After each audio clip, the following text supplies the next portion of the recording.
Hey everyone, it's Bree back again today, and I've just had the most amazing epiphany.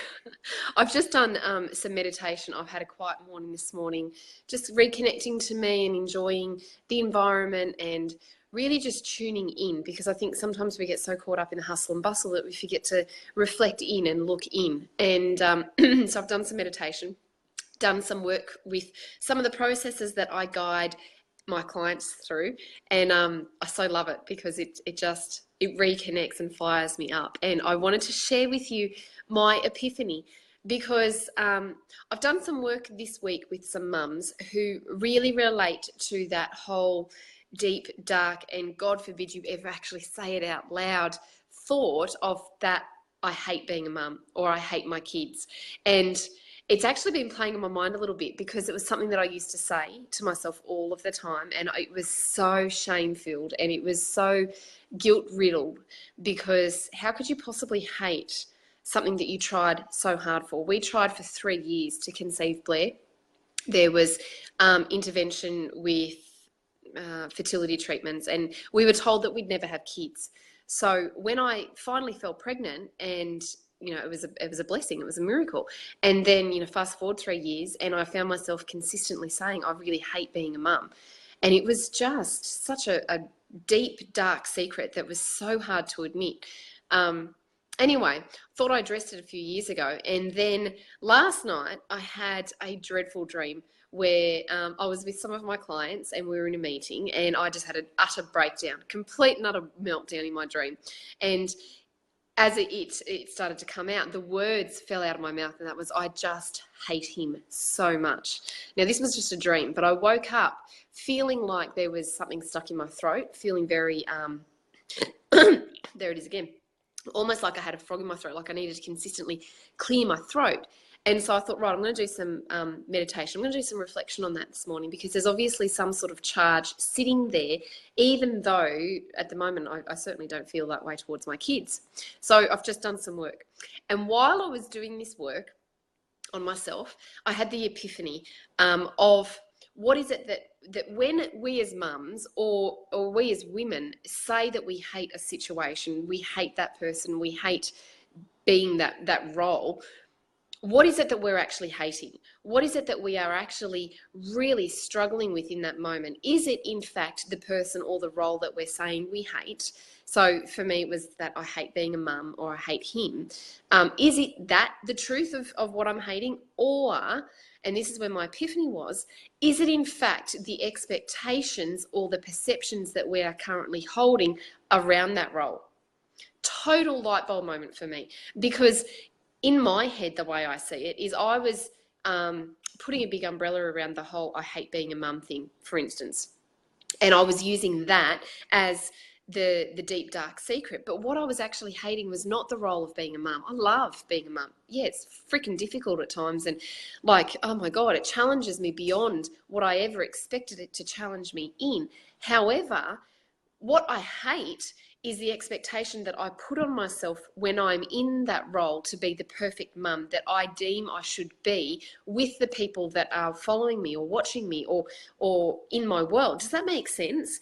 So it's not the role, it's not the people that we hate, it's the expectation that we put on ourselves in that moment that causes us to feel or relate with hate.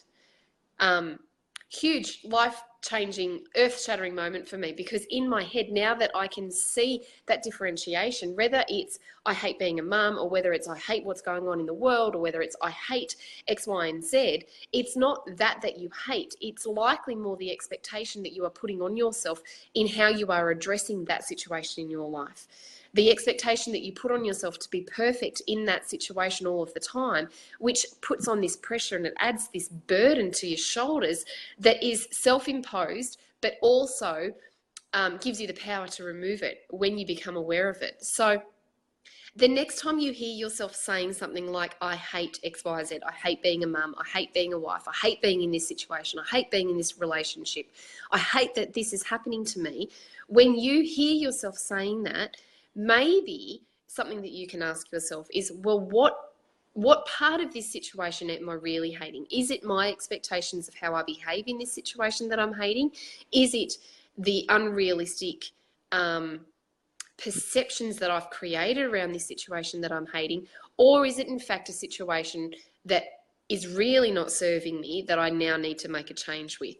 And if that's the case, at least then you have clarity around what's actually going on and you can start to create some shift around the situation. So there's my epiphany moment. It was pretty cool. I'm feeling very electrified because to me, in my head, it makes complete and utter sense. And it may not be true for you. That's the beauty of being able to reflect inward.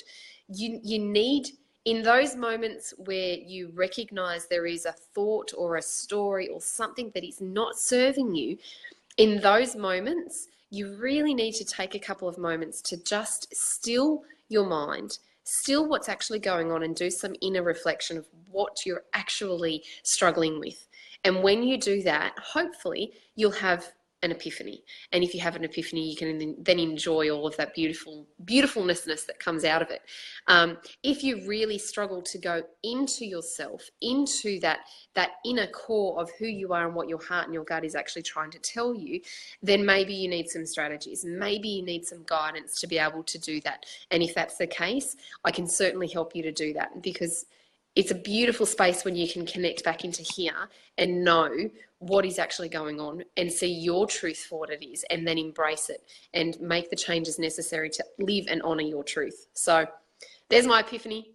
I'm feeling awesome because I think it's fantastic.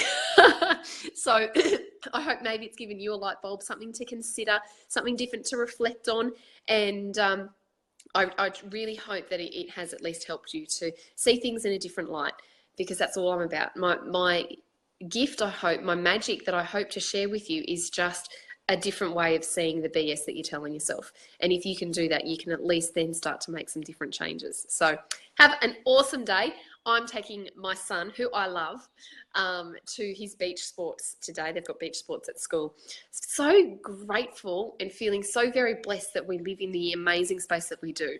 You know, I grew up in a small country town. We never went to beach sports. And here's my son. He's going to go and spend, an hour and a half every week for the rest of the year down at the beach for sports on a Friday afternoon. How awesome is that? Have a fantastic afternoon. If you haven't had a chance to watch the video that I did share this morning of my son, please take out a moment, because the message that he has to share, this was filmed 12 months ago today. It was one of those Facebook memories that came up on my feed this morning. And he's a wise little soul. He's got a great way of looking at things. So I'd love for you to take a moment out and watch his video as well, because there could be a lesson in there for you as well. Have an amazing day, an amazing weekend, and I will check in with you next week. See you, girls.